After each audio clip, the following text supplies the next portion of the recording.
ठीक है, तो अभी क्या करते हैं,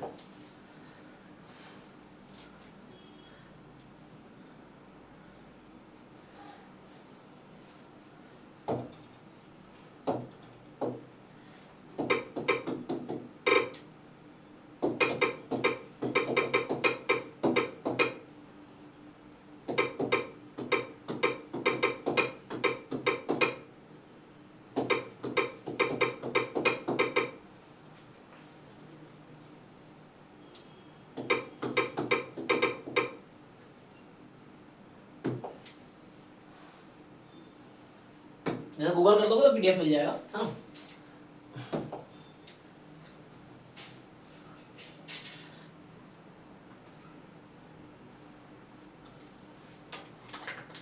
तो एक बार अभी आपको मैं पूरा 11 12 का रिवाइज करवा दूंगा। आप ज्यादा एफर्ट्स करना क्योंकि आपको इस बार ऐसा लगेगा, जब आप 11 12 में थे तो आपको बहुत मुश्किल लगा होगा उस टाइम पे।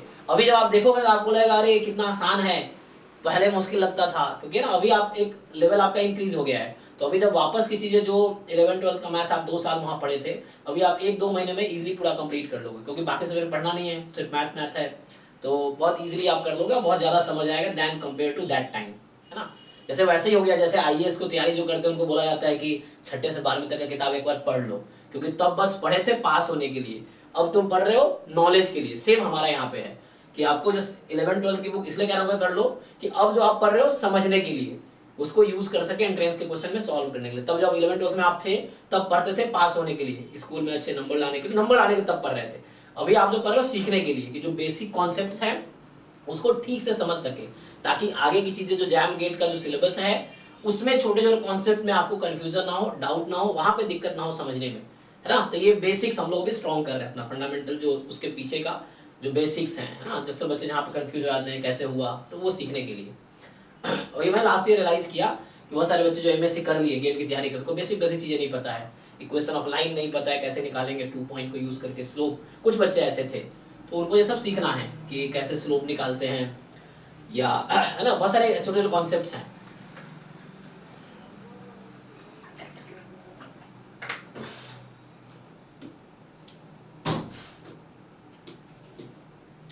अच्छा, चैप्टर 2 है, अब एक बार चैप्टर 1 पे देख लेना। चैप्टर 1 क्या है, सेट्स है, उसमें कुछ खास नहीं है। जो क्लास 11th एनसीईआरटी का सेट्स है उसमें बेसिक है कि सेट क्या है, union, intersection, difference, complement, Venn diagram. फिर लास्ट में जो है एक्सरसाइज जो है लास्ट में, वो है एप्लीकेशन प्रॉब्लम वाला, जो number of element in A union B बराबर number of element in A plus number of element in B minus number of element in A intersection B, जिसको हम लोग यहाँ पढ़ेंगे, जिसको बोलते हैं हम लोग इंक्लूजन एक्सक्लूजन फॉर्मूला। वो हमारे सिलेबस में भी है, जैम के सिलेबस आप पढ़ेंगे वहाँ ये वर्ड लिखा हुआ है, इंक्लूजन एक्सक्लूजन फॉर्मूला। ये वही है, probability of A union B वाला जो फॉर्मूला है, या number of element in A union B वाला जो फॉर्मूला है, उसी का हायर लेवल में नाम है इंक्लूजन एक्सक्लूजन फॉर्मूला, जिसको यूरियर फॉर्मूला बोलते हैं। तो ये रिलेशन में फंक्शन है, तो मेनली हमारा इंटरेस्ट फंक्शन में है। अभी रिलेशन का जरूरत ज्यादा नहीं है, फंक्शन की जरूरत है हमें। तो इसमें पहली एक्सरसाइज जो हमारे पास है वो रिलेशन होगा। तो जैसा आप गो थ्रू हो सकते हो, अगर इसमें भी कोई डाउट है तो कोई प्रॉब्लम नहीं है ना। एक बार जस्ट गो थ्रू हो सकते हो वर्ड टू वर्ड समझने के लिए कि कार्टेशियन प्रोडक्ट क्या होता है ना, जैसे इन्होंने समझा रखा है ना कि कार्टेशियन प्रोडक्ट क्या होता है, कि what is meaning of Cartesian product. तो ये है कार्टेशियन प्रोडक्ट आपका, इसका मीनिंग ये है कि a क्रॉस b बराबर set of X Y such that x belongs to a y belongs to b। Set of order pairs हो गया। एग्जांपल के लिए यहाँ बता रखा है a और b 2 सेट है, तो इसका कार्टेशियन प्रोडक्ट क्या होगा, तो 1 4 1 5 2 4 2 5 3 4 3 5, इस तरीके से। b क्रॉस a क्या होगा, इस तरह से। तो जस्ट मैं चाहता हूँ आप एक बार वर्क करो, आप एक एक लाइन एनसीईआरटी का 11 12 के बुक का पढ़ो, एक एक डेफिनेशंस पढ़ो, एक एक एग्जांपल खुद सॉल्व करो, सॉल्यूशन देखने से पहले एक्सरसाइज सॉल्व करो। अब बहुत जल्दी कर पाओगे, तब आपको लेट लगता था, तो बहुत कम अभी डाउट आएगा। जो भी डाउट्स है एक जगह नोट करके मुझसे डिस्कस करो क्लास में, ठीक है। तो ये सब आप देखिए, अगर आप कहीं भी कंफ्यूजन है किसी कॉन्सेप्ट में, डेफिनेशन में, थ्योरम्स में, एग्जांपल्स में, एक्सरसाइज में, तो आप पूछ सकते हैं। यहाँ इन्होंने स्टार्ट किया है फंक्शन का डेफिनेशन, है ना। अच्छा, ये एक्चुअली में लोग एग्जांपलर बुक है शायद, इसमें थ्योरी पूरा एक साथ ही होगा, और उसके बाद ये एग्जांपलर खोल लिया क्या मैंने, क्योंकि ये है ना एग्जाम्पलर प्रॉब्लम, मैं बोला था टेक्स्ट बुक है एग्जाम्पलर है। तो एग्जाम्पलर में क्या कर रखा है, पूरा थ्योरी एक जगह लिख रखा है, और बाद में इसके एग्जाम्पल एक्सरसाइजेस, ये भी कर सकते हैं, कुछ एग्जाम्पल्स हैं और फिर एक्सरसाइजेस है। ये एग्जाम्पलर बुक है, ये टेक्स्ट बुक नहीं है। तो कोई दिक्कत नहीं, आप ये भी बुक, ये थोड़ा सा डिफिकल्ट होता है than text book. Text book में इजी क्वेश्चंस हैं, इस वाले में थोड़े डिफिकल्ट क्वेश्चंस हैं, एग्जाम्पलर बुक जो है ना। तो ये आप देख रहे हैं यहाँ पे इन्होंने लिख रखा है exemplar problems mathematics class 12। Exemplar अलग बुक है और एक एनसीईआरटी की बुक टेक्स्ट बुक अलग है। तो उसमें टेक्स्ट बुक बहुत बेसिक है, ये उसका अगला लेवल का है, थोड़ा सा लेवल इसमें डिफिकल्ट होगा उसके कंपैरिजन में, ठीक है। तो ये सब भी आप कर सकते हैं। तो इसमें तो एग्जाम्पलर है। अच्छा मैं टेक्स्ट बुक खोल रहा था ना, तो मेरी हमें फंक्शन पे ध्यान दो, इसको समझा देता हूं मैं, आप टेक्स्ट बुक से देख लेना। तो रिलेशन को हम स्किप करते हैं ना, बाकी जैसे ये सब कॉन्सेप्ट है ये अक्सर यूज होगा। जैसे अभी एक सेट में मान लो n एलिमेंट है, तो उसके टोटल जो सबसेट्स हैं उसके पास कितने सबसेट होते हैं, एक सेट में small n number of elements हैं, तो उस सेट के पास कितने सबसेट होंगे, यस 2 की पावर n, सबको पता है। अब जिन लोगों को नहीं पता उनको देखना पड़ेगा, ये इसी सेट चैप्टर में मिल जाएगा, जो पिछला चैप्टर है चैप्टर 1 सेट चैप्टर में जाके आप देख सकते हो, वहां पे वो कॉन्सेप्ट है यूज हो रहा है। पावर सेट आता है, सेट ऑफ ऑल है ना, क्योंकि वो पावर सेट जैसे एक कॉन्सेप्ट है। तो अभी आपको हम पढ़ाएंगे कि जो प्रोबेबिलिटी का जो बताया था डोमेन जो सिग्मा फील्ड होता है, और जो लार्जेस्ट सिग्मा फील्ड होता है वो होता है power set of sample space. जो सैंपल स्पेस है उसका पावर सेट लोगे, so that is the largest sigma field. तो जहां पे सिग्मा फील्ड मेंशन नहीं रहता है वहां पे power set of sample space is a sigma field by default. अगर नहीं दी गिवन है कहीं पे सिग्मा फील्ड, तो वहां पे मीनिंग क्या है, ऑब्वियसली वहां पे मीनिंग रहेगा कि power set of sample space is a sigma field. And sigma field is a domain of probability function. जो p लिखते हैं आप, तो प्रोबेबिलिटी फंक्शन का डोमेन सिग्मा फील्ड है। प्रोबेबिलिटी फंक्शन का रेंज 0 to 1 है। And power set of sample space, अगर S सैंपल स्पेस है तो power set of S will be a sigma field, that is the largest sigma field. और by default वही है। जैसे आप नहीं जानते हैं सिग्मा फील्ड कुछ लोग, तो बाय डिफॉल्ट आपने जो भी अभी तक प्रोबेबिलिटी पढ़े हैं उसमें सिग्मा फील्ड जो वो रहा है power set of sample space रहा है, तो इसलिए कोई प्रॉब्लम नहीं होती। लार्जेस्ट सिग्मा फील्ड तो कोई प्रॉब्लम नहीं होती, लेकिन रेस्ट्रिक्ट कर देता है। जैसे इस बार जैम 2024 में एक क्वेश्चन ही आ गया था, 4 ऑप्शन है, which of the following is a sigma field. वहां सिग्मा अलजेब्रा आई थिंक लिखा है, अलजेब्रा लिखा है। तो सिग्मा फील्ड या सिग्मा अलजेब्रा सेम वर्ड है। अलजेब्रा बस जो तीसरा कंडीशन होता है वो फाइनाइट यूनियन का होता है, और सिग्मा अलजेब्रा में काउंटेबल यूनियन का हो जाता है, भाई यही डिफरेंस है। तो इस पे एग्जाम 2024 में एक क्वेश्चन आ गया, पहचानना है चारों में से कि कौन सा अलजेब्रा है या सिग्मा अलजेब्रा या सिग्मा फील्ड है। तो अलजेब्रा मतलब फील्ड वहां पर हम यूज करेंगे। तो इस तरह से ओके। तो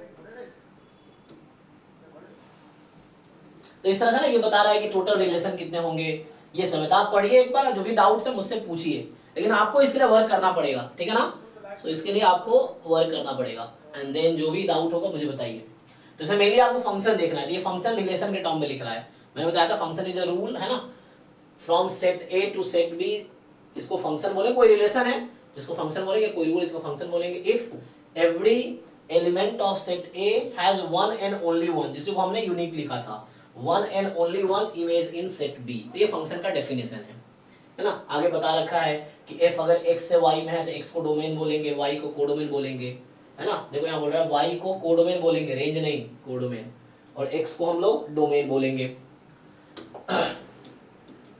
सो अब रेंज क्या है, तो रेंज देखिए यहाँ पे कह रहा है कि the unique element y for which f relates to x is denoted by fx and is called f of x value this image under function x। और यही इमेज सेट होता है, इसको रेंज बोलते हैं, वो आगे बताएगा, है ना।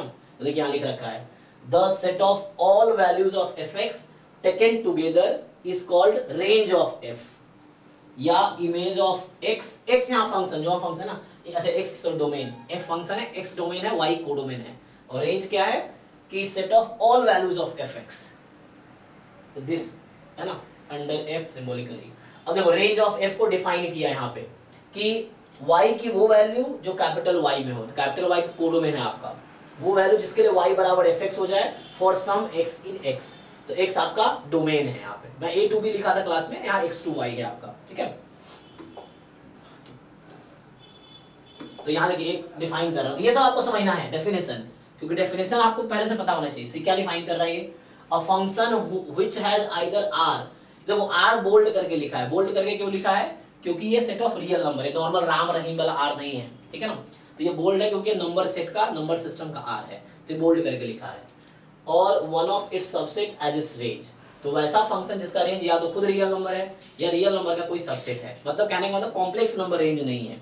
तो जिसका कॉम्प्लेक्स नंबर रेंज नहीं है, मतलब रियल या रियल का सबसेट है, तो उसको बोलते हैं हम लोग रियल वैल्यूड फंक्शन। तो हुआ क्या, जैसे आपके जैम गेट में जब क्वेश्चन आएगा तो वहां क्या होता है, ऐसा लिखा रहता है let f be a real valued function. अब जिस बच्चे को नहीं पता रियल वैल्यूड क्या होता है, फिर वो तो वहां भी फंस सकता है कि क्वेश्चन ही समझ नहीं आएगा रियल वैल्यूड क्या होता है। तो आपको ये समझना है रियल वैल्यूड फंक्शन का मतलब हुआ जिसका रेंज रियल नंबर है या रेंज रियल नंबर का सबसेट है। मतलब अगर रेंज किसी फंक्शन का नेचुरल नंबर है, रेशनल नंबर है, इरेशनल है, तब भी वो रियल वैल्यूड फंक्शन होगा। ठीक है।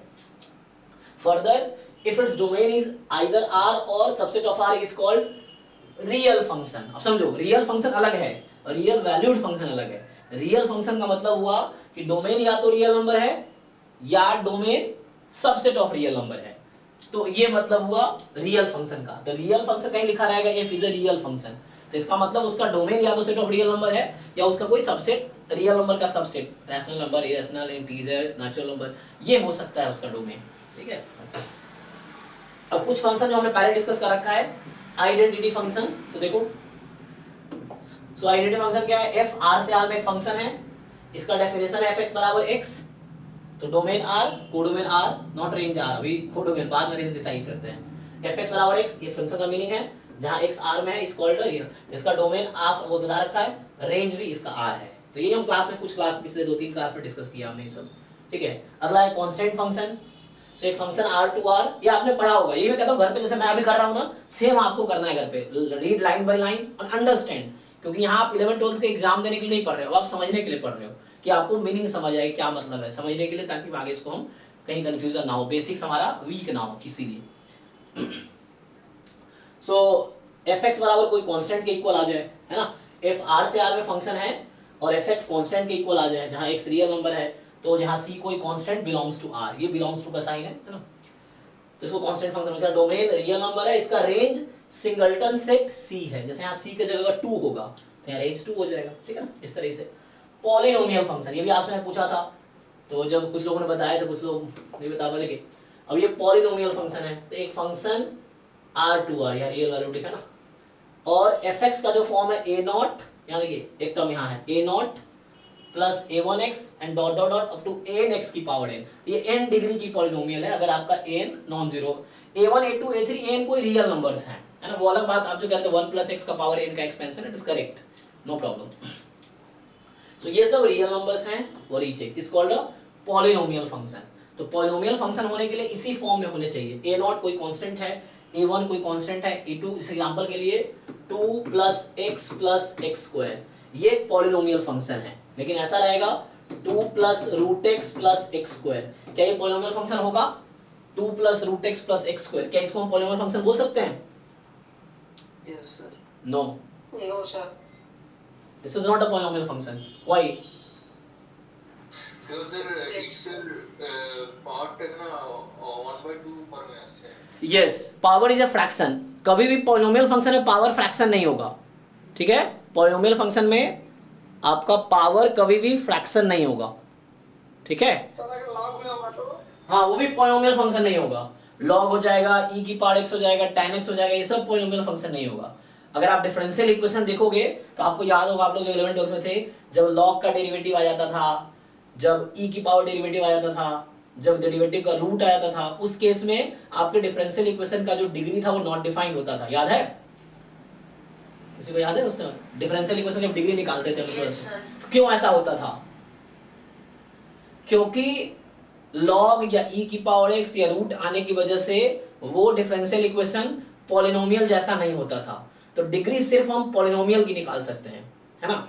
tan x ट्रिग्नोमेट्रिक इक्वेशन का कोई डिग्री नहीं होती है, एक्सपोनेंशियल इक्वेशन की कोई डिग्री नहीं होती है, ठीक है ना।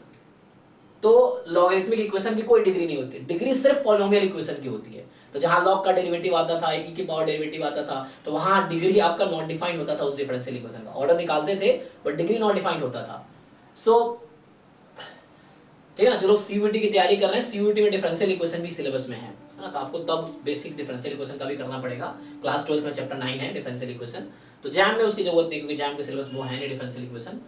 तो बट मैं बता रहा हूँ इस सिर्फ पढ़ा भी दिया है। जी सुरेश बताइए। सर डिफरेंशियल इक्वेशन आपने पढ़ा भी दिया। हाँ, आप अभी आप किस बैच की क्लास अटेंड कर रहे हैं? सीयूईटी का? Yes sir. CUET के बैच की टाइम 6 to 8 है, अब 8 से ज्यादा हो चुका है।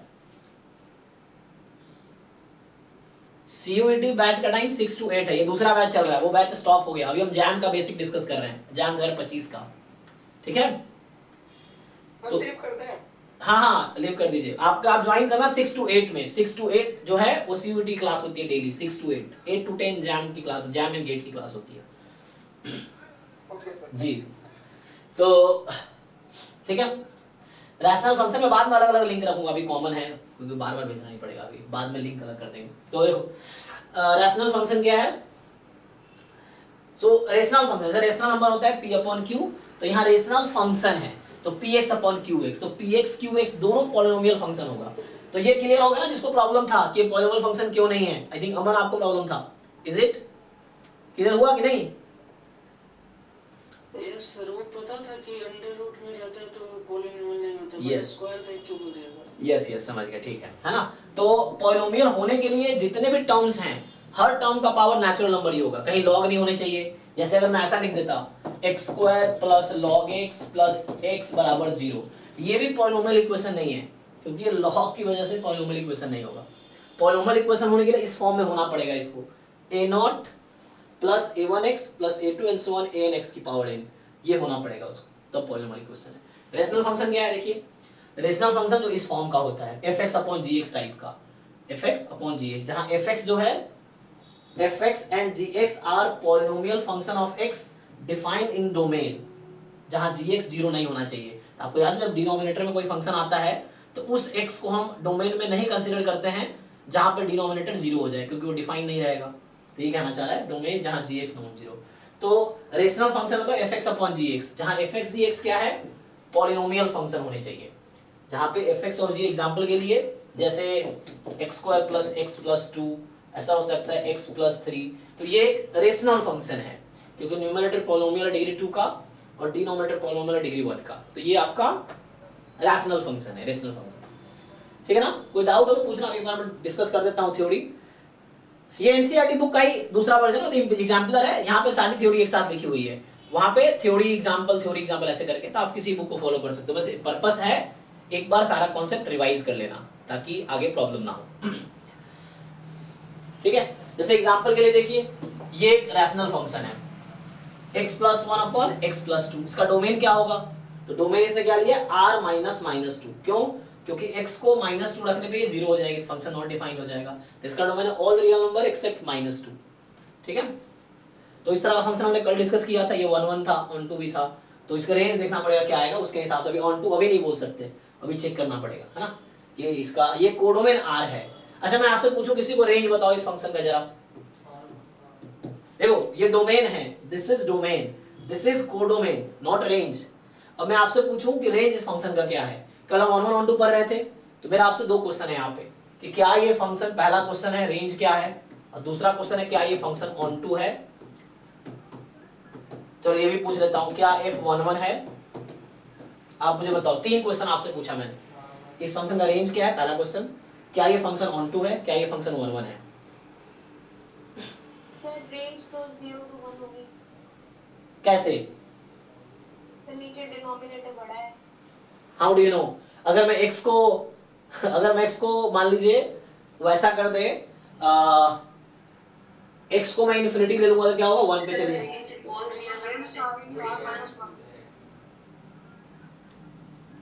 यहाँ पे जैसे मैं अगर कोई ऐसा x चूज करूं, एग्जांपल के लिए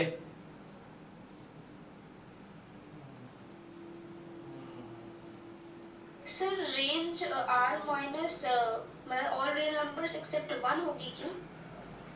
वो देखना पड़ेगा ना। अब x को -10 रख के देखो क्या आएगा। x को अगर मैं -10 रखता हूं तो क्या आंसर आएगा?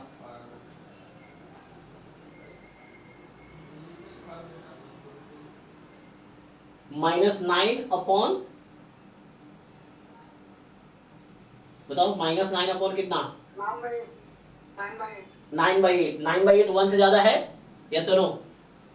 तो देखिए जो कह रहे थे 0 से 1 में है, तो 1 से ज्यादा भी आंसर आ गया। x को -10 रखा तो आंसर 1 से ज्यादा आ गया, 9/8 तो 1 से ज्यादा है।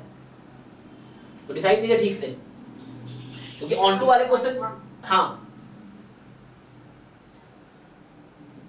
तो रेंज जो लोग बता रहे थे फिर से बताइए, क्या all real number accept sir r minus 1. 1, okay, r minus 1 ये बता रहे हैं। अब जो लोग नहीं समझ रहे सीखिए कि कैसे क्या हो रहा है, क्यों पता नहीं है, तो वही सीखना है हमें कि r माइनस 1 ये रेंज है। इसके आंसर, इस फंक्शन की वैल्यू कोई भी रियल नंबर आ सकती है, सिर्फ 1 को छोड़ के।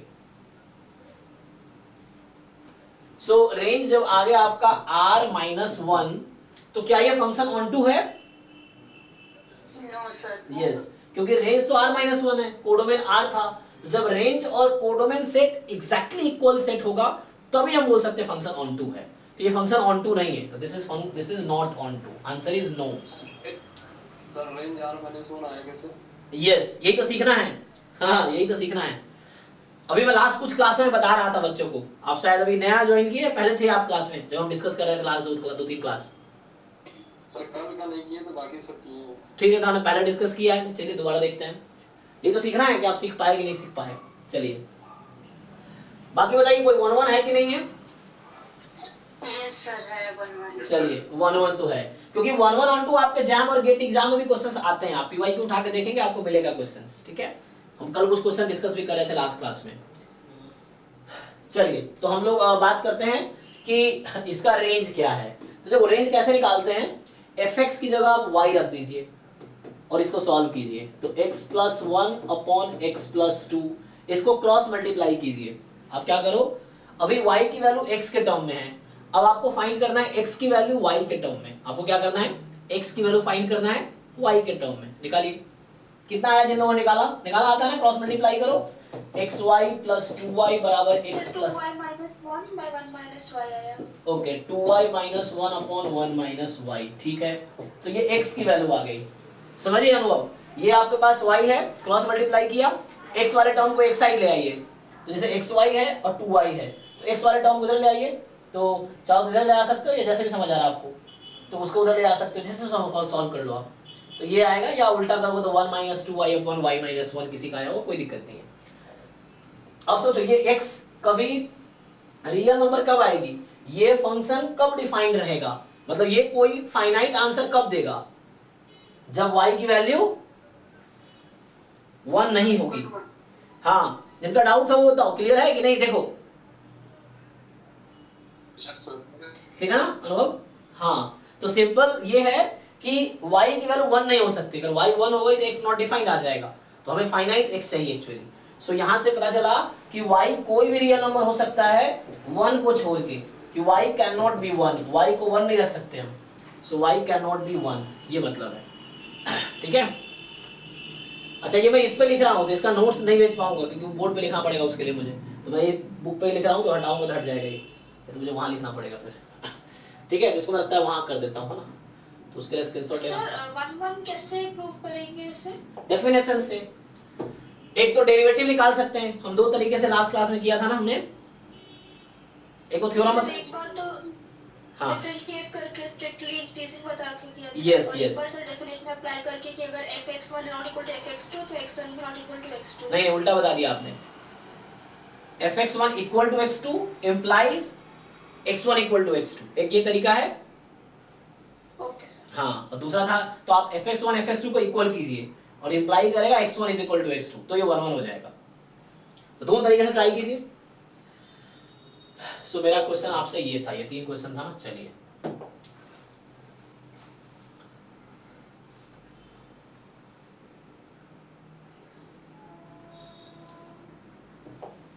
तो ये क्वेश्चन था, देखो। तो यहाँ पे पहली चीज जो हम आपसे पूछ रहे थे कि कैसे रेंज निकलता है। सो y बराबर x plus 1 upon x plus 2, तो यहाँ से x निकालो। सो 2y minus 1 upon 1 minus y, या 1 minus 2y upon y minus 1, कोई एक आया होगा। तो यहाँ से पता चल गया ये टर्म डिफाइंड तब रहेगा जब y की वैल्यू 1 नहीं होगी। तो इसलिए रेंज आ गया हमारे पास all real number except 1। Codomain यहाँ दिया था, तो जो कोडोमेन था वो हमें गिवन था ऑल रियल नंबर। और हम जानते हैं डेफिनेशन ऑन टू का कि function is onto if and only if range is equal to codomain, exactly same set होने चाहिए। तो यहाँ पे जो रेंज सेट है आपका, जो रेंज सेट है वो डिफरेंट है कोडोमेन से। सो रेंज अगर डिफरेंट है कोडोमेन से तो इसका मतलब f is not onto, f is not on 2, ठीक है। तो यहाँ से आ गया f is not on 2, ये है, f on 2 नहीं है। 1 1 कैसे चेक करेंगे, तो ठीक, तो 1 1 के लिए सिंपल तरीका है, एक तरीका है कि late fx1 is equal to fx2, तो यहाँ से आप लिखेंगे x1 plus 1 upon x1 plus 2 बराबर x2 plus 1 upon x2 plus 2, इसको सिंप्लीफाई कर लीजिए। अब जरा सिंप्लीफाई करो ठीक से, तो x1 is equal to x2 आ जाएगा। इसका मतलब है f इज 1 1, ठीक है। 1 1 का दूसरा डेफिनेशन बताया था कि x1 डिफरेंट है x2 से, देन fx1 डिफरेंट होगा fx2 से, लेकिन उस क्वेश्चन सॉल्व करना थोड़ा डिफिकल्ट है, तो इस तरीके से सॉल्व करेंगे। दूसरा तरीका था 1 1 दिखाने का, एक तो ये तरीका जो आपने 12th में पढ़ा होगा। दूसरा तरीका जो 1 1 दिखाने का वो ये है कि आप क्या करेंगे, आप f डैश x निकालेंगे, आप इसका f डैश x निकालेंगे, तो जब f डैश x निकालेंगे तो ये आ जाएगा x प्लस 2 होल स्क्वायर, और यहाँ आएगा u का derivative 1 v as it is x plus 2 minus, तो ये 1 आ जाएगा, जो कि स्ट्रिक्टली मोर देन 0 है। ये कभी भी नेगेटिव आंसर नहीं दे सकता है ना, हमेशा मोर देन 0 होगा। तो इसका मतलब f is strictly increasing function, और अगर f स्ट्रिक्टली इंक्रीजिंग फंक्शन है, थ्योरम कहता है कि ये हमेशा 1 1 होगा।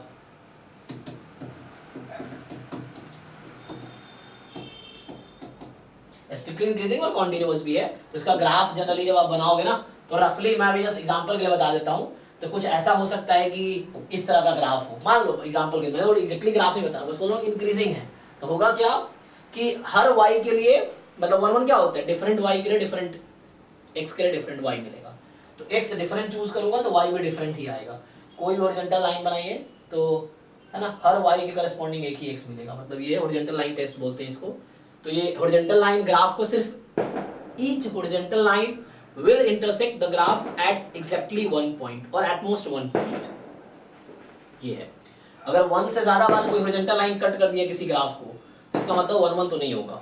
कोई भी ग्राफ है आपके पास, हॉरिजॉन्टल लाइन आपने ड्रॉ किया पैरेलल टू x एक्सिस, और अगर उसने किसी ग्राफ को 2 बार कट कर दिया, तो इसका मतलब 1 1 नहीं होगा। एग्जांपल के लिए x स्क्वायर का ग्राफ ले लो, है ना, जैसे कल बताया था हमने कि जैसे fx बराबर x स्क्वायर है, f आपका r से r में है, ठीक।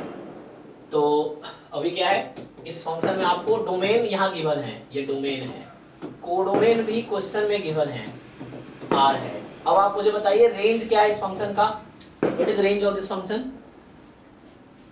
0 से प्लस इन्फिनिटी, 0 से इन्फिनिटी। इसमें किसी को डाउट तो नहीं कैसे आया, क्योंकि x स्क्वायर है, कभी नेगेटिव तो हो नहीं सकता, तो रेंज मतलब set of all possible value of function, तो नेगेटिव तो आ नहीं सकता। तो अब कोडोमेन और रेंज तो अलग अलग सेट आ गया, तो f इज नॉट ऑन 2, ठीक है। अच्छा, अगर मैं कभी 1 2 दिखाना चाहूं तो मैं क्या करूंगा यहाँ पे, चलो दूसरा मैं एग्जांपल दिखाता हूँ आपको। कहना ही चाह रहा हूं मैं कि अगर ये फंक्शन ऐसे डिफाइंड है, अगर ये फंक्शन ऐसे डिफाइन कर दूं मैं,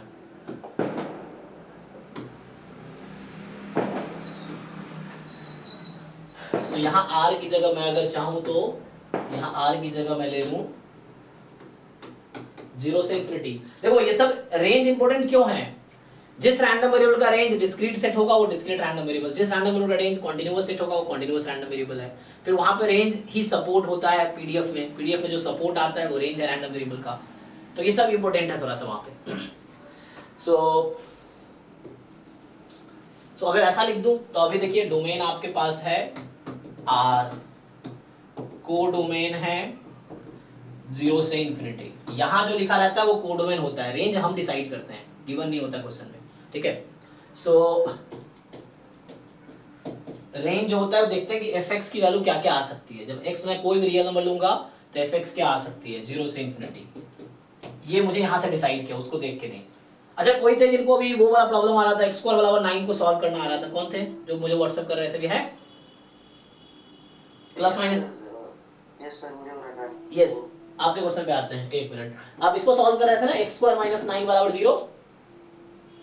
यस सर, अगर sir a square minus b square का प्रॉपर्टी लगा के करेंगे तो 2 सॉल्यूशन दिख रहा है, लेकिन अगर x स्क्वायर इक्वल्स टू 9 कर रहे हैं तो उसके बाद अगर रूट ले रहे हैं उसका तो आ रहा है आपका mod x is equals to 3। Yes लेकिन सर जो 3 है वो तो ग्रेटर देन 0 है, तो Yes. वो तो फिर प्लस x से खुलेगा ना ओनली सर, इसलिए।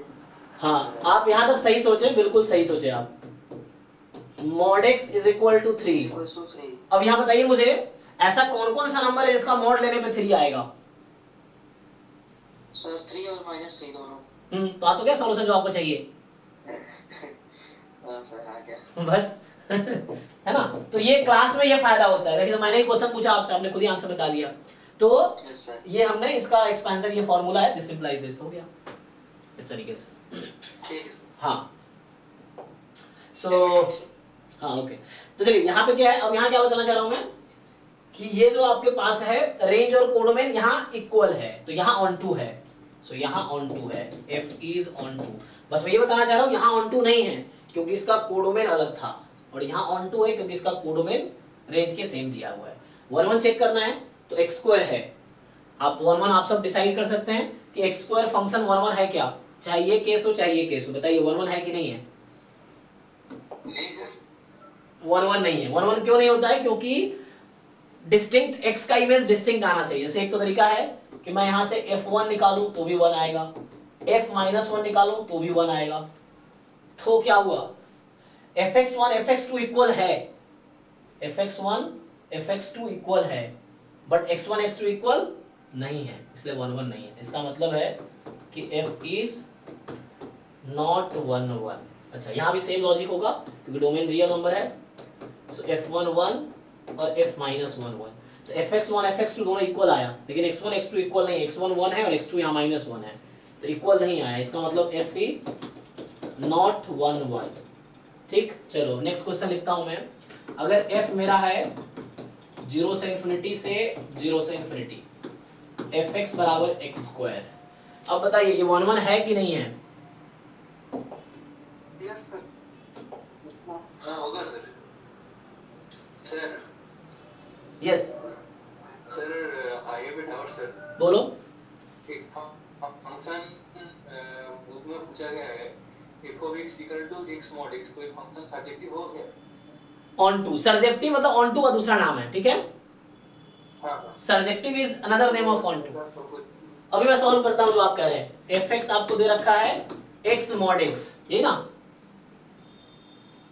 कहां से कहां तक दे रखा है बताओ, कहां से कहां तक बता रखा होगा, कहां से कहां तक? डोमेन कोडोमेन क्या है? Non empty two sets a to b दिया रहता है। क्या क्या क्या? Non empty set. Non empty two sets a to b। Okay, तो पूछ क्या रहा है इसमें? इसके लिए पूछ रहा है ये फंक्शन 1 1 होगी और ऑन टू होगी, इसमें ऑप्शन दिया था। नहीं नहीं, तो ऑन टू तब डिसाइड करेंगे जब b मुझे एग्जैक्टली पता हो क्या है। चेक करो ओके b, अभी तो b तो जस्ट सेट हो गया, मुझे पता हो ना कि रियल नंबर है, नेचुरल नंबर है, इंटीजर है, positive real number, negative real number है, उसके बाद डिसाइड कर पाएंगे ना।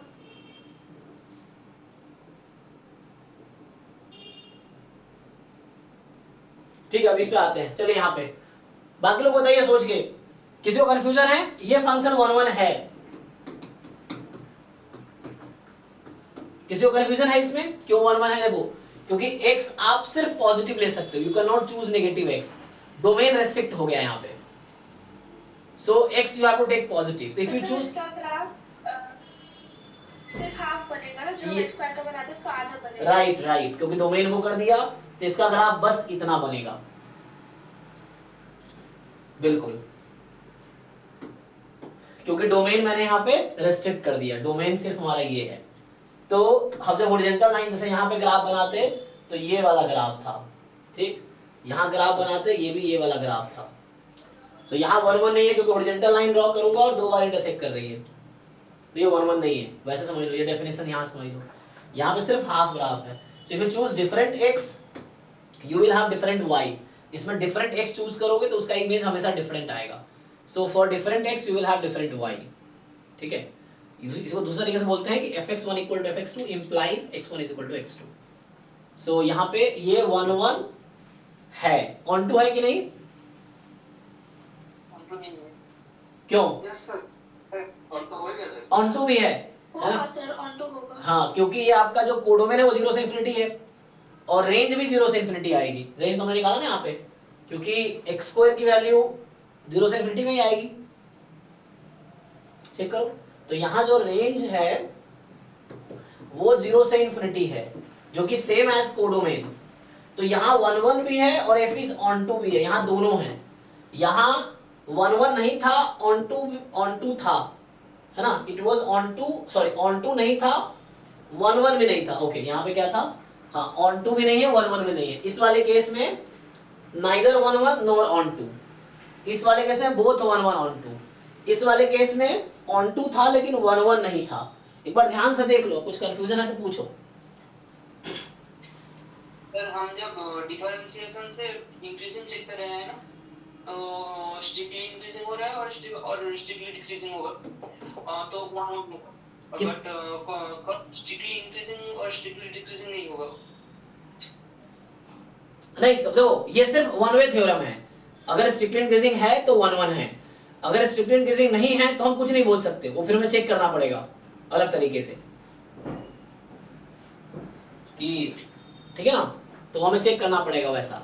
हाँ सर, स्ट्रिक्टली इंक्रीजिंग और डिक्रीजिंग केस में 1 1 होगा, हाँ। लेकिन एक्सेल में इंक्रीजिंग और डिक्रीजिंग में कोई नहीं बता सकते ये फंक्शन 1 1 होगा और नहीं। यस यस, है ना, तो वो कन्वर्स ट्रू नहीं है, मतलब वन वे है। आपको समझना है कि कौन सा थ्योरम वन वे है और कौन सा थ्योरम टू वे है।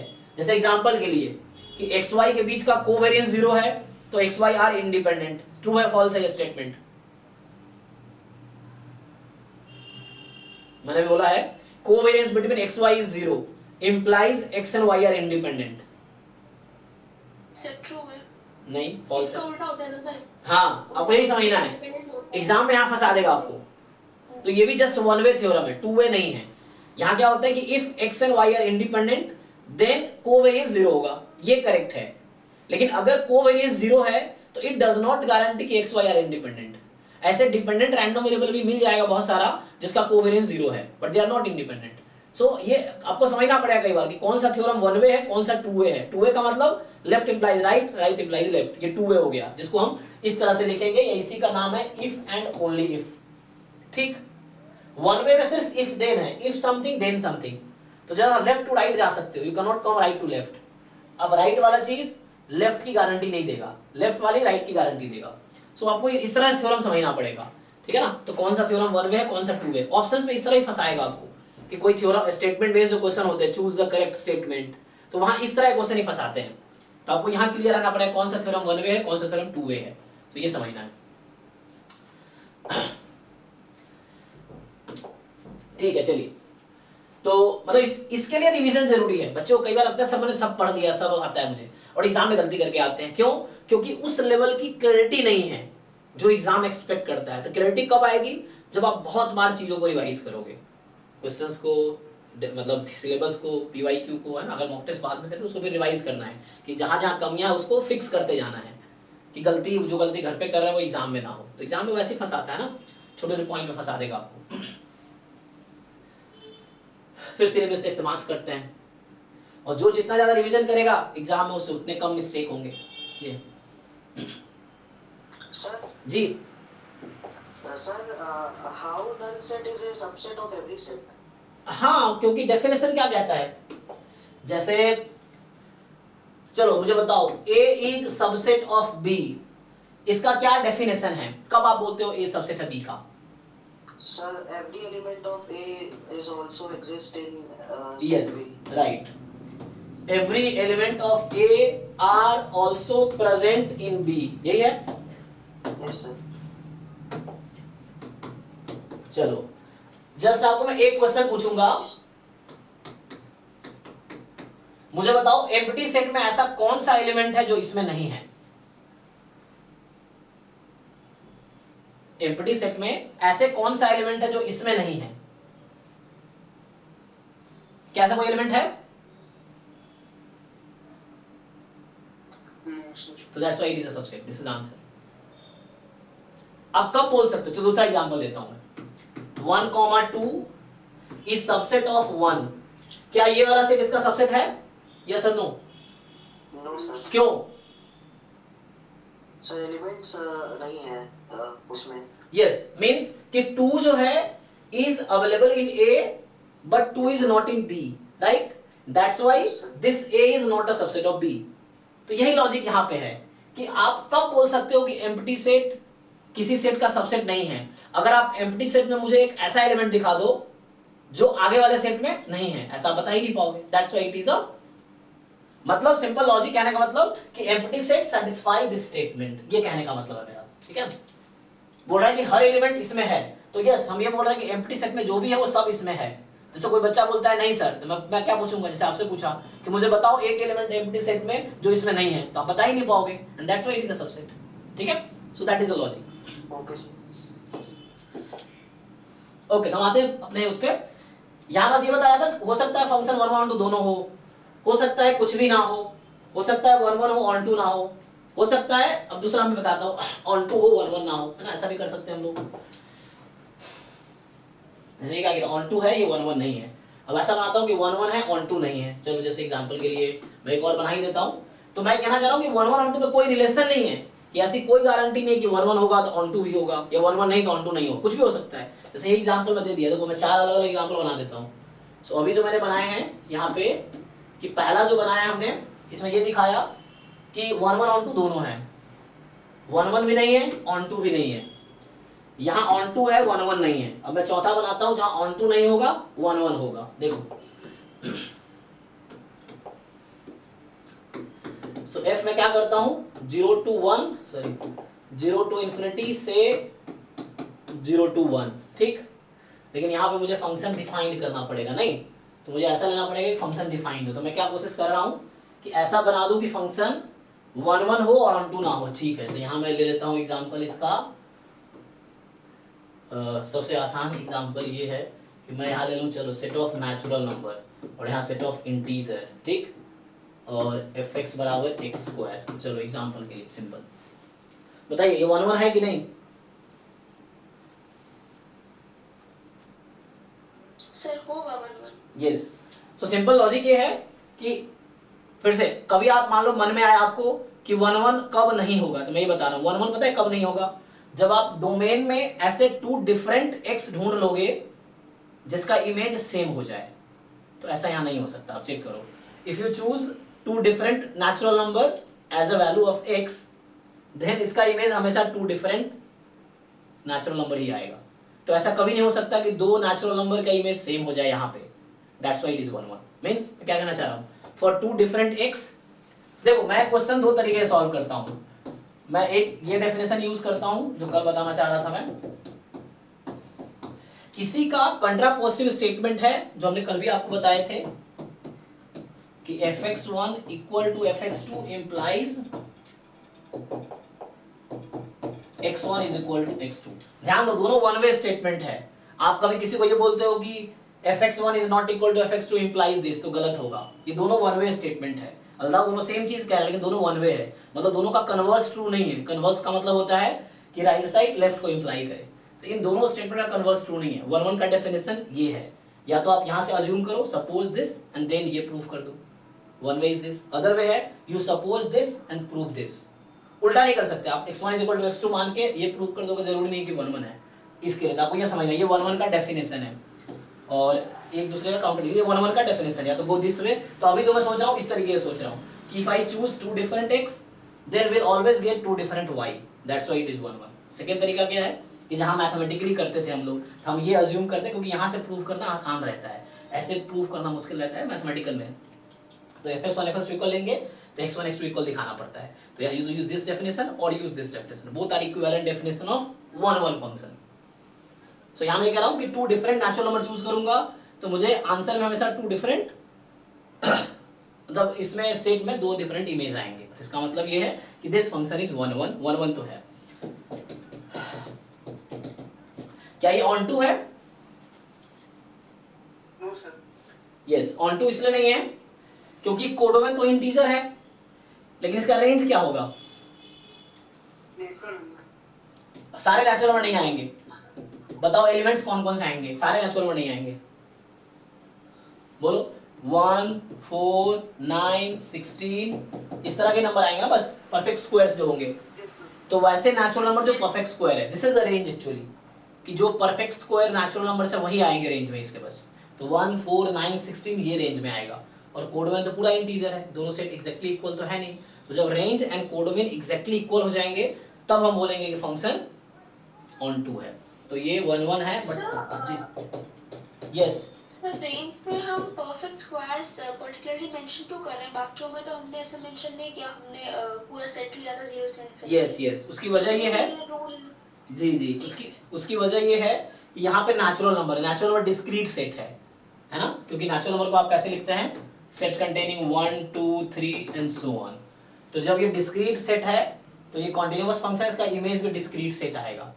यहाँ पे क्या हो रहा था कि ये r है माइनस इंफिनिटी से प्लस इंफिनिटी, तो ये एक कॉन्टिन्यूअस सेट है, तो इसका इमेज क्या आ रहा है, कॉन्टिन्यूअस सेट। तो यहाँ पे इंटरवल लिख रहे हैं, यही डिफरेंस आपको बाद में समझ आएगा डिस्क्रीट और कॉन्टिन्यूअस रैंडम वेरिएबल में। तो डिस्क्रीट रैंडम वेरिएबल का रेंज जो रहता है वो ये नेचुरल नंबर जैसा रहता है, डिस्क्रीट सेट रहता है, और जो कॉन्टिन्यूअस रैंडम वेरिएबल है उसका रेंज इस तरह का रहता है, कॉन्टिन्यूअस सेट रहता है। ठीक है, ऐसा कोई भी कॉन्टिन्यूअस रैंडम वेरिएबल नहीं होगा जिसका रेंज ऐसा दिखे, क्योंकि कॉन्टिन्यूअस रैंडम वेरिएबल का सेट कॉन्टिन्यूअस होगा, तो वो अनकाउंटेबल होगा एक्चुअली। जैसे मैं पूछूं आपको, चलो कि जो सेट ऑफ रैशनल नंबर है वो किसका रेंज हो सकता है, डिस्क्रीट रैंडम वेरिएबल का या कॉन्टिन्यूअस रैंडम वेरिएबल का, set of rational number. Continuous. बाकी लोग yes sir, continuous. Rational number क्या है, डिस्क्रीट सेट है कॉन्टिन्यूअस सेट है? सर कंटिन्यूअस ही होगा क्योंकि वो कवर कर लेगा हर पॉइंट को। बाकी लोग, हमने आपको एक वर्ड बताया था कुछ दिन पहले, countably infinite set, countably uncountably infinite set. Rational number कौन से कैटेगरी में आता है, काउंटेबली इनफाइनाइट या uncountably infinite? Sir uncountably infinite. Uncountable नहीं, आप लोग ठीक से रिवाइज नहीं कर रहे ठीक से। रैशनल नंबर उतने ही हैं जितने नेचुरल नंबर्स हैं, मतलब there exist a bijective function from natural number to rational numbers. तो जो रैशनल नंबर का सेट है वो डिस्क्रीट सेट है, मतलब रैशनल नंबर का सेट जो है वो काउंटेबली इनफिनाइट है। इस पे एग्जाम में क्वेश्चन आ चुका है, मैं बता देता हूँ रेफरेंस आपको। तो यही सब एग्जाम में पकड़ता है आपको। जिन बच्चों को ये क्लियर नहीं है कि रैशनल नंबर काउंटेबल है कि अनकाउंटेबल है, वो उस क्वेश्चन में गलत करेगा। आप देख लेना, एक क्वेश्चन ऐसा है जहां बोला हुआ है x is a continuous random variable और x belongs to q, rational number क्या आएगा? ये एग्जाम का क्वेश्चन है, मे बी आई थिंक 2021 या 22 का है।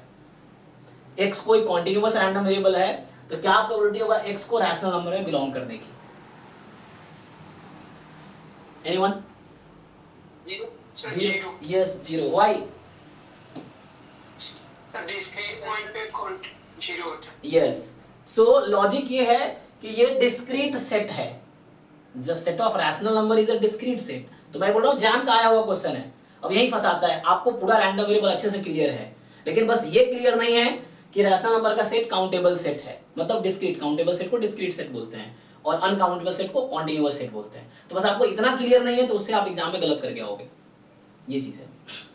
क्योंकि आपको पता है सब, लेकिन यहाँ फंस जाओगे ऐसे क्या है, समझ ही नहीं, आपको वो क्वेश्चन समझ ही नहीं आया क्या पूछ रहा है ना। तो ये सब बेसिक यहाँ हेल्प करता है, सिंपल। आप पीवाई को चेक करना, जो रिपीटर्स उनको पता होगा। ये सर कॉन्टिन्यूअस, तो सर नंबर ऑफ हाँ, number of rational number is same as number of natural numbers. Yes sir ये पॉसिबल कैसे? सर से 1 से 3 के बीच में बस 3 नेचुरल नंबर है, लेकिन रैशनल नंबर तो सर मतलब बहुत सारे हैं, तो Yes. ये इक्वल कैसे है? तो ये मैथमेटिकली इक्वल है, जैसे लॉजिकली हम लेमैन लैंग्वेज में नहीं दिखा पाएंगे, ये इक्वल है मैथमेटिकल सेंस में। तो मैथमेटिकल सेंस में क्या होता है कि जैसे हम बोलते हैं सेट ए की कार्डिनलिटी इक्वल है सेट बी के कार्डिनलिटी के if and only if there exist a bijective function, ठीक है ना, there exist a bijective function f from a to b, ये डेफिनेशन है। चलिए, तो इस डेफिनेशन के बेस पे तो मैं किसको डिफाइन किया, इक्वल कार्डिनलिटी को। ये डेफिनेशन है इक्वल कार्डिनलिटी का। तो कार्डिनलिटी का मतलब है number of element in the set, cardinality का मतलब number of element in the set. तो जैसे एक नॉर्मल इंसान को हम समझाएंगे तो उसको लगेगा ऐसे कैसे हो सकता है, जबकि मैं बताऊं कि जितने नेचुरल नंबर है उतने ही इंटीजर्स हैं, तो आपको लगे ऐसे कैसे, नेगेटिव वाला तो नेचुरल होता ही नहीं है। तो ये इस डेफिनेशन की वजह से मैं बोल पा रहा हूं, ठीक है। तो जैसे एग्जांपल के लिए मैं आपको क्या बोल रहा हूँ, जैसे एग्जांपल के लिए कि जितने रैशनल नंबर्स हैं उतने ही नेचुरल नंबर्स हैं। मैं ये नहीं कह रहा दोनों सेट इक्वल है, आप यहाँ गलत समझ रहे हैं। मैं ये नहीं कह रहा कि set of natural number is equal to, आपको ये समझना, ये मैथमेटिक्स यही है, थीन लाइन है, गलत समझने की एक थीन लाइन है, उसको आपको समझना क्या कहना चाह रहा हूँ। मैं ये नहीं कह रहा, होल नंबर भी उतने होंगे फिर? यस, मैं ये नहीं कह रहा कि रैशनल नंबर और नेचुरल नंबर इक्वल है, मैं ये नहीं कह रहा हूँ। मुझे पता है दोनों सेट अलग अलग है। टू सेट, जैसे आपने कहा कि 1 से 2 के बीच में इनफाइनाइट रैशनल्स हैं, सही बात है। 1 से 2 के बीच में कोई नेचुरल नंबर नहीं है, सही बात है। तो क्योंकि ऐसा, इसलिए जो लॉजिक आपने दिया उसकी वजह से ये प्रूव हुआ कि both set are not equal, both set are not equal. मैं क्या बात कर रहा हूं, कार्डिनलिटी इक्वल है, both set are not equal but both have same cardinality, मतलब कि जितने नेचुरल नंबर्स हैं उतने ही रैशनल नंबर्स हैं, 1 to 1 करेस्पॉन्डेंस है। और इसका प्रूफ भी बुक में आपको मिल जाएगा। प्रूफ क्या है कि हम लोग क्या करते हैं, इसका प्रूफ अगर आप देखना चाहो तो होता क्या है, कौन सा फंक्शन मिलता है ऐसा, तो मैं नेचुरल नंबर से रैशनल नंबर में एक आपको 1 on 2 मैप बना के दिखा देता हूँ। तो जैसे क्या होगा, इससे पहले थोड़ा सा आपको कन्विंस करने के लिए मैं ये बता दूं कि जितने सेट ऑफ नेचुरल नंबर्स हैं उतने ही सेट ऑफ, मतलब number of natural number, number of integer same है। बट फिर से मैं ये कहना चाह रहा हूं, मैं बोल रहा हूं नंबर ऑफ एलिमेंट सेम है। आई एम नॉट सेइंग कि नेचुरल नंबर का सेट और इंटीजर इक्वल है, मैं ये बिल्कुल नहीं कह रहा। आपको ये समझना पड़ेगा, मैं ये बोल रहा हूं कि दोनों के सेट डिफरेंट है लेकिन दोनों के नंबर ऑफ एलिमेंट इक्वल है। ये बिल्कुल फिर से आपको वहां कंफ्यूजन आएगा जब मैं पढ़ाऊंगा इक्वल रैंडम वेरिएबल और आइडेंटिकली डिस्ट्रीब्यूटेड रैंडम वेरिएबल। तो कई बार बच्चे क्या समझते हैं, ये बुक में लिखा रहता ना x y are IID, independent and identically distributed. तो जब मैं बोलता हूं x and y are identically distributed, तो कुछ बच्चे समझते हैं x and y are equal. फिर से जो डिफरेंस यहां आपको दिख रहा है सेम डिफरेंस वहां दिखेगा। Equal random variable is a different thing and identically distributed random variable different thing, मतलब they are two different set having same cardinality. तो सेम तरीके से there are two different random variable having same distribution. तो equal set, equal random variable and identically distributed random variable दोनों अलग अलग चीज है। In the same way these two sets are equal but they have the same cardinality, ठीक है। तो वही वहां पे आएगा। देखिए मैं बताना क्या चाहता हूँ, सो ना ये सब समझना पड़ेगा आपको। तो जैसे पहले मैं नेचुरल नंबर से इंटीजर में एक बना के दिखा देता हूँ। तो ये मैंने लास्ट टाइम भी बनाए थे, n/2 जब n आपका इवन है और n-1/2 माइनस में जब n आपका ऑड है, या माइनस वहां लगा दो।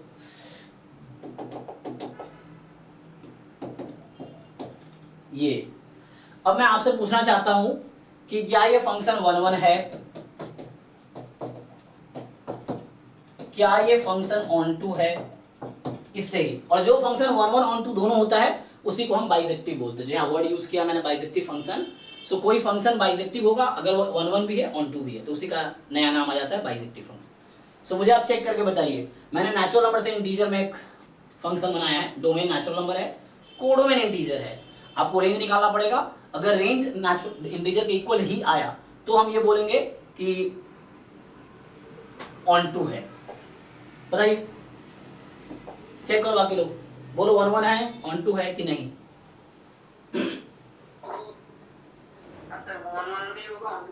हाँ, तो यही सब बेसिक्स है जो क्लियर करना है ताकि आगे जाके हमें पूरा रैंडम वेरिएबल क्लियर रहता है लेकिन क्वेश्चन का आंसर गलत निकलता है। ये सब छोटे छोटे सिली मिस्टेक्स और बेसिक्स की वजह से।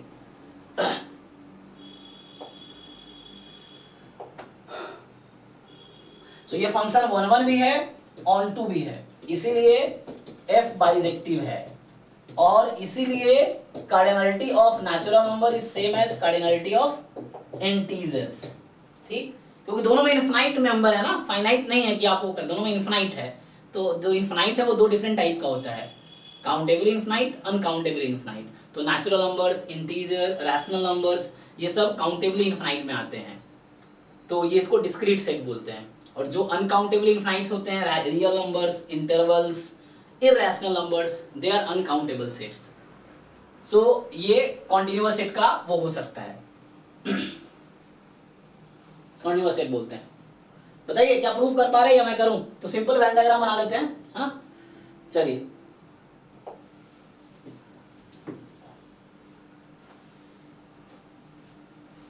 जैसे मान लो चलो यहाँ नेचुरल नंबर का सेट है, यहाँ इंटीजर्स हैं, तो 0 इधर -1 -2 -3 dot dot dot 1 2 3 dot dot dot 1 2 3 4 5 6 dot dot dot. Try कीजिए, बताइए n को मैं 1 रखूंगा तो क्या आएगा? तो 1 तो ऑड है, तो 1 - 1/2 0, तो 1 का इमेज हो गया 0। ठीक, आप n को 2 रखेंगे, और यकीन मानिए ये जो मैं लिखा हूँ ये क्लास 12th के एनसीईआरटी में एग्जांपल ऑलरेडी है, वहां पे आप जाएंगे ना, इसमें और बेसिक रिवाइज करना है ताकि वहां से क्लियर होगा। ये सब क्लास 12th में ऑलरेडी है, ये क्वेश्चन भी क्लास 12th के एनसीईआरटी में है जो मैं लिखा हूँ, ठीक है, तो इसे रिवाइज करना है हमें। सो 1 से 0, 2 जो आपका है ना, 2 इवन है, 2/2 का माइनस है, मतलब 2 का इमेज -1 पे जाएगी। 3 ऑड है, 3 - 1/2 1, सो 3 का इमेज 1 पे जाएगी। 4 इवन है, 4/2 2 -2 पे जाएगी, 4 -2 पे जाएगी। 5 ऑड है, 5 - 1/2 4/2 2 आएगी, 5 2 पे जाएगी। 6 इवन है, 6/2 3 -3 पे जाएगी। ऐसे ही 7 3 पे, 8 -2 पे। तो ये तो कभी खत्म ही नहीं होगा ना, तो क्या हो रहा है, एक नंबर इधर जा रहा है, एक उधर जा रहा है, एक उधर इधर, तो उससे क्या होगा, जब हम कैलकुलेशन करते जाएंगे, क्या लग रहा है ऐसा कोई होगा यहाँ पे जो बच जाएगा, जिसका इमेज नहीं बनेगा? कि हर नंबर मैप होते जा रहा है। तो मैं यहाँ बस आपको बताना ये चाह रहा हूँ, जो रेंज होगा वो भी पूरा सेट ऑफ इंटीजर आ जाएगी। कोड में तो यहाँ दिया ही है मुझे, रेंज में इंटीजर कोड में दे रखा है, इसलिए ऑन टू है। तो ऑन टू क्या होता है कि सेट बी जो मेरे पास है उसके हर एलिमेंट के पास कोई ना कोई प्री इमेज होना चाहिए। आप कोई भी एलिमेंट यहाँ बताओ, मैं एक प्री इमेज यहाँ बता दूंगा इस फंक्शन के हेल्प से। तो इसमें हर एलिमेंट के पास प्री इमेज है, इसलिए ऑन टू है, ठीक है। 1 1 देख लीजिए, 1 1 क्या होता है कि पहले सेट में डिफरेंट एलिमेंट का इमेज यहाँ डिफरेंट आने चाहिए। तो देखिए डिफरेंट एलिमेंट का इमेज हमेशा डिफरेंट आ रहा है, यहाँ पे ऐसा कोई भी 2 डिफरेंट एलिमेंट नहीं है जिसका इमेज सेम हो जाए, दैट्स व्हाई इट इज 1 1, ठीक है। तो लॉजिकली मतलब प्रूव कर दे रहा हूँ, ठीक है जी, देख लीजिए। तो ये फंक्शन 1 1 भी है, ऑन टू भी है, इसीलिए बाइजेक्टिव है। बाइजेक्टिव है तो मैंने प्रूव कर दिया कि ये प्रूव किया मैंने, है ना। And we are not saying कि दोनों सेट इक्वल है ना, set are different, cardinality are equal, ठीक है जी। कन्विंस्ड हो Samriddhi? Is it fine? Yes sir. ठीक है, ऐसे ही आप अगर इसका एग्जांपल चाहेंगे तो ये भी मिल जाएगा, नेचुरल नंबर से रैशनल नंबर। तो इसका प्रूफ क्या है, बुक्स में इसका प्रूफ मिलता है हायर लेवल पे थोड़ा सा। इसका प्रूफ ये होता है कि ये जो रैशनल नंबर्स है ना, ये कैसा है देखिए, P/Q, जहाँ P इंटीजर है, Q भी इंटीजर है, तो इंटीजर का रेशियो है एक्चुअली। जो रैशनल नंबर वो क्या है, 2 इंटीजर का रेशियो है। इंटीजर काउंटेबल सेट है, इंटीजर काउंटेबल है, तो यहाँ पे पेयर बन जाता है। तो होता क्या है, जो प्रूफ इसका बुक्स में मिलता है तो उसमें क्या कहते हैं ये लोग कि we can label the rational numbers. हम चाहें तो रैशनल नंबर को ऐसा कर सकते हैं, Q1 Q2 Q3 and so on. तो वो कहना ये चाह रहा है कि हम रैशनल नंबर्स को लेबल कर सकते हैं कि मान लो 1/2 पहला रैशनल, दूसरा रैशनल 1/3, इस तरह से। तो जो प्रूफ बुक में आता है इस तरह से है। फिर वो क्या कर रहा है कि नेचुरल नंबर 1 का इमेज Q1 ले लो, तो इसका प्रूफ जो बुक में मिलता है वो ऐसा मिलता है कि नेचुरल नंबर है, यहाँ पे रैशनल नंबर है। तो ये क्या कहते हैं लोग कि जैसे 1 2 3 है, चूंकि इंटीजर का सेट काउंटेबल सेट है और इंटीजर का रेशियो ही तो हमारा नेचुरल रैशनल नंबर है, so we can just label it as per natural number. तो उस तरह से क्या करते हैं लोग, तो 1 का Q1, 2 का Q2, 3 का Q3। अब ये Q3 क्या है, हम स्पेसिफाई कर सकते हैं चाहे तो प्रूफ इस तरह से बुक में मिलता है एंड सो ऑन। तो इस लॉजिक से ये प्रूव हो जाता है कि जो नेचुरल नंबर्स हैं वो हर रैशनल को मैप कर देगा। तो डिफरेंट एलिमेंट का इमेज डिफरेंट है तो 1 1 है, और यहाँ कोई भी छूटेगा नहीं, हर नंबर के करस्पॉन्डिंग एक नेचुरल मिल जाएगा मुझे, तो ऑन टू भी है। तो इससे ये प्रूफ का एक आइडिया है, बुक्स में ऐसा प्रूफ आपको गूगल करोगे तो आपको मिल जाएगा कि how there is a functions. तो आजकल तो ऑनलाइन जमाना है, आपको मिल जाएगा गूगल पे भी।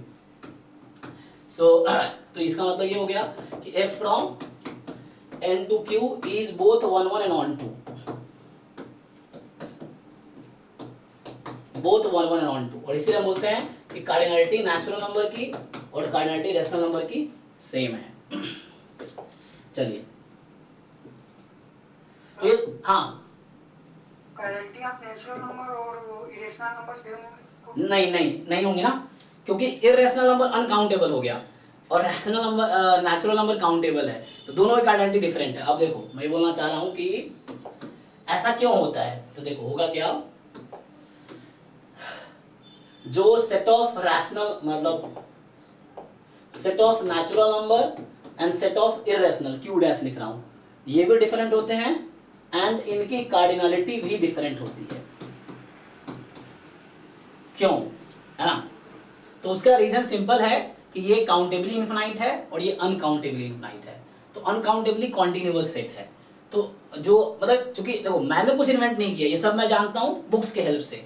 तो बुक्स में कैसे चीजें आती हैं, जैसे बहुत सारी चीजें आप कहोगे कि कैसे हो रहा है, तो इसके पीछे का रीजन ये होता है, जो आप बुक्स देख रहे हो बाद में आई हैं, पहले जैसे मैं पीएचडी कर रहा हूँ अभी, ठीक, तो हम लोग कुछ नए नए जो मार्केट में अनसॉल्व प्रॉब्लम्स हैं दुनिया में, उसको हम लोग सॉल्व करते हैं, फिर हम रिसर्च पेपर लिखते हैं, फिर वो जर्नल में सबमिट होता है, फिर वो पब्लिश होता है, फिर उस पेपर्स को दुनिया के बड़े बड़े जो प्रोफेसर जो रिसर्चर्स हैं, साइंटिस्ट हैं, वो पढ़ते हैं, फिर जो बहुत आउटस्टैंडिंग रिजल्ट होता है तो उसको किताब में लाया जाता है। जैसे स्टैटिस्टिक्स में खूब रिसर्च हुआ है, जैसे आप जानते हैं राव ब्लैकवेल थ्योरम, तो राव जो है और ब्लैकवेल दो अलग अलग ऑथर हैं जो मिलकर एक रिसर्च पेपर लिखा था।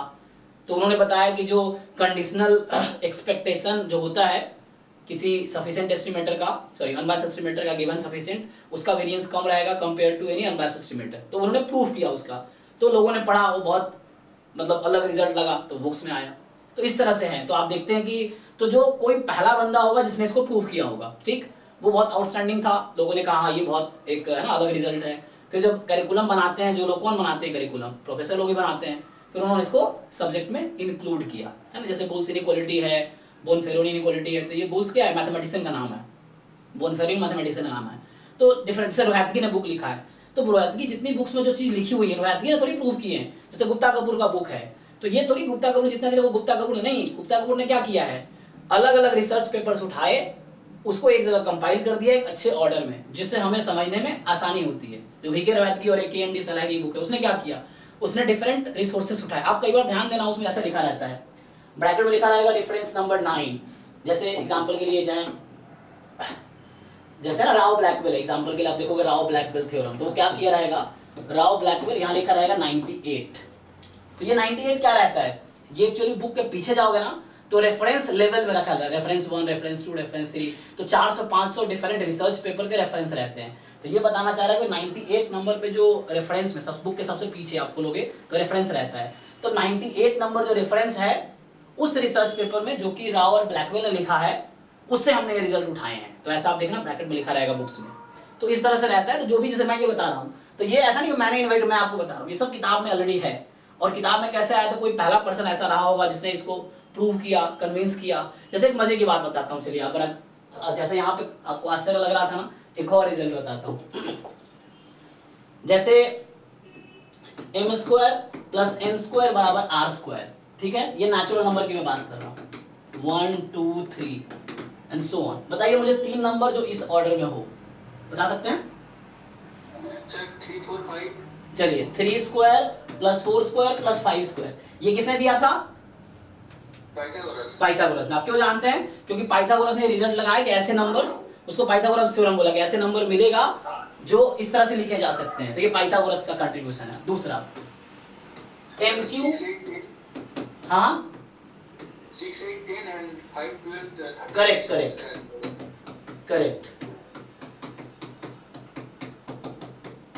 अब मुझे 3 नेचुरल नंबर बताइए जो इसको फॉलो करें, MQ + NQ + RQ। आराम से सोच के बताइए, कोई भी 3 नेचुरल नंबर जो इसको फॉलो करें। रामानुजन डिजिट जो होगा, हाँ रामानुजन डिजिट। हाँ बताओ क्या है, ऐसा कोई 3 नंबर ढूंढ के बताओ मुझे नेचुरल नंबर में जो इसको फॉलो करे, MQ + NQ = RQ।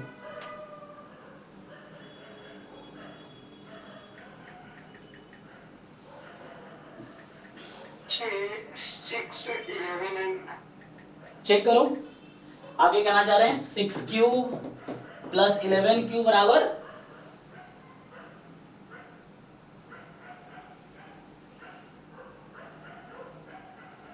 बोलो बोलो, आराम से 2 मिनट का टाइम दो मुझे, मैं आता हूं, जब तक तुम सोचो। मैं आता हूं 1 मिनट में, तब तक आराम से सोचो।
किसी को मिला क्या? गूगल कर दो, चलो गूगल कर दो, गूगल कर दो, बुक में नहीं मिलेगा, गूगल कर दो, बताओ। सर एक्चुअली आपने ये फॉर्मेट-लिटिल थ्योरम का एप्लीकेशन बोलना है क्या? Yes yes yes, not application. तो फॉर्मेट-लिटिल थ्योरम क्या कहता है? फॉर्मेट लास्ट थ्योरम, अच्छा लिटिल थ्योरम बाद में लास्ट थ्योरम आया, तो ये फॉर्मेट लास्ट थ्योरम है। हाँ बताओ क्या कहता है ये? तो sir a to the power b plus b to the power y equals to c to the power p has no solution for actually p नहीं है, उसके a में होगा एक्चुअली। तुम जनरल चीजों में चले गए, मैं एक पर्टिकुलर केस पूछ रहा हूँ, तुम कह रहे सही बात है। देखो तो मैं कहना ही चाहता हूँ ऐसा कोई 3 नेचुरल नंबर नहीं है, आप ऐसा MNR ढूंढ ही नहीं पाओगे जो इसमें बिलोंग करता है। अब मैं कैसे इतने कॉन्फिडेंस से गारंटी दे रहा हूँ आपको? क्या मैंने सारा चेक करके देखा है? नहीं। तो मुझे कैसे पता? आप चलो गेस करो, मुझे कैसे पता है कि नहीं मिलेगा? तो बताओ मुझे कैसे पता है कि नहीं मिलेगा? मतलब मैं कैसे बोल रहा हूँ? इनफैक्ट इसका या m की पावर 4 प्लस n की पावर 4 बराबर r की पावर 4, इसका भी कोई सॉल्यूशन नहीं, इसका भी कोई, और तुम पावर बढ़ाते चले जाओ आगे 3 4 5 6 7 8 कुछ भी पावर लो 3 से ज्यादा या 3, कोई नंबर मिलेगा ही नहीं। तो क्वेश्चन ये मैं कैसे बोल पा रहा हूँ ये चीज? सर कोई रूल है ऐसा? हाँ एक्चुअली जैसे नाम बताया ना, तो ये थ्योरम है। ये क्या है? इसका नाम है फॉर्मेट लास्ट थ्योरम। आप गूगल करके देखो तो इसका नाम है फॉर्मेट लास्ट थ्योरम, मतलब फॉर्मेट मैथमेटिशियन का नाम है, और उसका ये आखिरी थ्योरम था, उसके बाद वो मर गया। लेकिन पता दुख की बात क्या है? ये सिर्फ थ्योरम लिख के मर गया, प्रूफ लिख ही नहीं पाया। मतलब थ्योरम उन्होंने ये लिखा कि a की पावर n प्लस b की पावर n बराबर c की पावर n, जहां a b c natural number होगा और n भी नेचुरल नंबर है। ठीक, बोला ऐसा कोई नंबर आपको मिलेगा ही नहीं जहां पे n की वैल्यू 3 से ज्यादा है, 3 या 3 ज्यादा है। तो उसने ये कहा फॉर्मेट ने कि ऐसा ABC नेचुरल नंबर में कोई नंबर मिल ही नहीं सकता है जो इसको फॉलो करे जहां n 3 से ज्यादा है। अब वो ये लिख के रिसर्च पेपर में मर गए, प्रूव नहीं कर पाए वो, या मतलब प्रूव नहीं दे पाए। अब हुआ क्या? ये कब दिया? ये थ्योरम कब आया? तो मैं आपको थोड़ा सा इसको एग्जैक्ट हिस्ट्री बता देता हूं। ये थ्योरम आया था 1637 में, मतलब आज से लगभग कितने साल हो गए? 2024 है, 1600 और 2400, 1600 और 2000, 400 साल। ठीक, ये 1637 में ये थ्योरम देके गए, अभी 400 साल हो गया। तो इसको प्रूव किया किसने? एक नाम है एंड्रयू वाइल्स, उसका नाम है एंड्रयू वाइल्स। मैं क्या बोला? फॉर्मेट ने इसको थ्योरम लिख के चला गया, प्रूव नहीं कर पाया, मर गया। तो एक आदमी है जिसका नाम है एंड्रयू वाइल्स, ये उस समय प्रिंसटन यूनिवर्सिटी में प्रोफेसर थे। इन्होंने इसको प्रूव किया। कब प्रूव किया? जरा देख के बताओ गूगल पे, ये थ्योरम प्रूव कब हुआ? सर 1995 में। अब सोचो, एक थ्योरम जो 1637 में कोई लिख के चला गया, जैसे रामानुजन ने बहुत सारे थ्योरम लिख के चले गए, प्रूव आज तक हो ही रहा है ना, लोग कर रहे हैं, जो रिसर्चर्स लोग हैं, मैथमेटिशियन है, ये भी मैथमेटिशियन है। ये एंड्रयू वाइल्स प्रोफेसर है नंबर थ्योरी के, प्रिंसटन यूनिवर्सिटी में उस समय थे। तो ये 1995 में, मतलब कितने साल लगभग हो गए? 350 साल, लगभग 350 साल के बाद ये थ्योरम प्रूव हुआ। तो ऐसा नहीं है कि इससे पहले लोगों ने ट्राई नहीं किया। 1637 से लेके 1995 तक 350 साल में लाखों मैथमेटिशियन होंगे जिन्होंने ट्राई किया होगा प्रूफ करने का। तो उनका क्या, वो लिखते थे प्रूफ, जर्नल में भेजते थे, जर्नल वाले रिजेक्ट कर देते थे कि नहीं आपका प्रूफ गलत है। जर्नल में कौन लोग होते हैं? बड़े बड़े प्रोफेसर होते हैं, वो चेक करते हैं कि आपने जो किया वो सही है गलत है, तो गलत हो जाते थे। तो पहली बार जर्नल ने एक्सेप्ट किया इसको कि आपका प्रूफ सही है। और मजे की बात पता है, इस प्रूफ को करने में इसको 10 साल लगे, सिर्फ एक थ्योरम को प्रूफ करने में इसको 10 साल लगा। 10 साल तक लगातार काम करता रहा। ये सब ऑनलाइन अवेलेबल है, मैं आवाज ही नहीं कर रहा हूँ, ये आप पढ़ो एंड्रयू वाइल्स के बारे में, आपको दिखेगा। और इसका प्रूफ आई थिंक 200 पेज का है। इस थ्योरम का प्रूफ जो इन्होंने किया उसमें 200 पेज का एक थ्योरम का प्रूफ है। अब सोच के देखो। तो ये सब ये कौन करते हैं? ये जो रिसर्च, जो पीएचडी लोग करते हैं, हम लोग यही करते हैं कि जो अनसॉल्व प्रॉब्लम उस पर ट्राई करते हैं सॉल्व करने का। फिर थोड़ा थोड़ा मैं किया, थोड़ा मेरे बाद वाला करेगा, थोड़ा वो करेगा, ऐसे कर करके डिफरेंट रिसर्च पेपर्स आते हैं। तो मैं बस ये क्यों बताना चाह रहा हूँ कि जो चीजें बुक में एग्जिस्ट कर रही है, वो कोई पहला इंसान था जो प्रूव किया, तो ये उसके बाद ही किताब में आया। ये नंबर थ्योरी में पढ़ाए जाते हैं, बीएससी ऑनर्स मैथमेटिक्स, मैं डीयू से किया हूँ मैथ्स ऑनर्स, तो वहाँ हमारे नंबर थ्योरी के सब्जेक्ट में ये थ्योरम था, ठीक है, उसका प्रूफ भी अब मिलता है। तो जो भी चीजें आपको किताब में लिखी हुई हैं, जो कोई टीचर बता रहा है, वो किसी किताब से बता रहा है, टीचर बता रहा है, किताब से बता रहा है। किताब में कहाँ से आया कि जो बुक का ऑथर है वो डिफरेंट रिसर्च पेपर से उठाया, उसको लिखा, तो कहीं भी ये लिखा होगा तो फॉर्मेट लास्ट थ्योरम एंड्रयू वाल्सेस को प्रूफ किया, समझ आया ना। तो यही चीजें हैं कि कोई चीज जो एग्जिस्ट कर रही है वो कोई पहला पर्सन था जो प्रूफ किया होता है, बाकी उसी को लोग फॉलो कर रहे हैं, है ना। इसलिए कई बार प्रूफ डिफिकल्ट रहता है, क्योंकि किसी और का प्रूफ समझना थोड़ा डिफिकल्ट होता है ना, कि वो कैसे सोचा, कैसे कैसे किया, तो हमें प्रूफ को रट्टा मारना पड़ता है। आपने रियलाइज किया होगा बीएससी में जब कोई थ्योरम का प्रूफ आप करते हो रट्टा मारते हो, क्यों? क्योंकि थ्योरम किसी और ने प्रूफ किया है, आप बस समझ रहे हो कि उसने किया क्या है, उसी को आप फिर याद कर रहे हो या समझ रहे हो, क्योंकि आप हो सकता है अपना प्रूफ भी लिख सकते हो, आप ये भी हो सकता है, ठीक है। चलिए तो हम आते हैं काम पे। ये बस एक स्टोरी था बताने के लिए।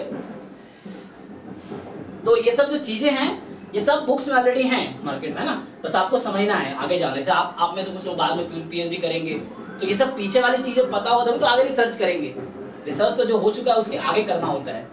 तो हाँ चलिए, तो हम लोग कहाँ पे थे, अब ये आते हैं, बाकी मैं सीधा यहाँ पे आता हूँ अपने काम के चीज पे। तो हम लोग यहाँ पे थे, कहाँ भटक गए, नहीं अरे यार क्या बजने लगा।